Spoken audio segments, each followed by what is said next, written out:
All right, it's Journey Through John, looking at chapter 4, verses 46 through 54. A couple things to think about as we get started. When the author, in this case John, but when a Bible author reminds us of previous things, there's usually a reason for that. And so in this particular passage, John is going to tie what we're about to read back to about chapter 2, where the water was turned into wine, and he makes a clear point to say that. We're going to be back here where that happened. Why? Think on that. Why would he do that?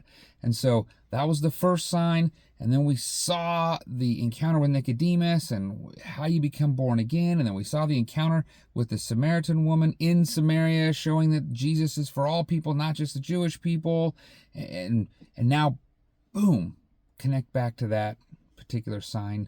It's worth thinking about why. Let's just listen to this, and just note that, and then let's meditate on what we hear. So here's verses 46 through 54.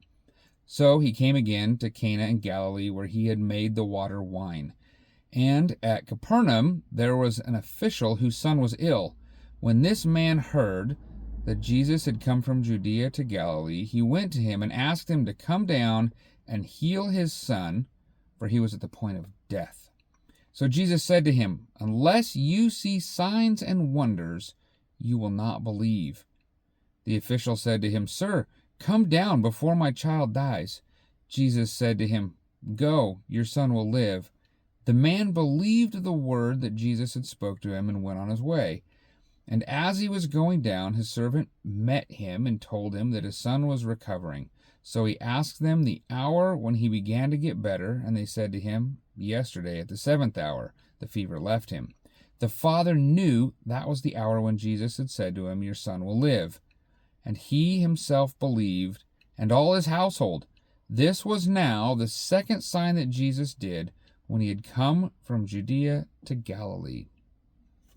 Jesus is actually healing a boy who's about to die from a distance. One, that demonstrates that he's got incredible powers, the powers of God.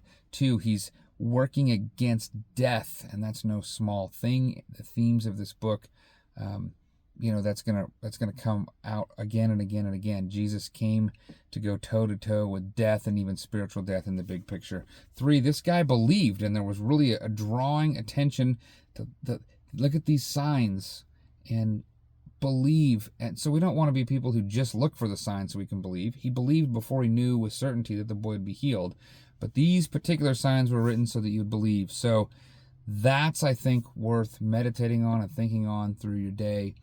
Just, do you believe what you're reading in this book?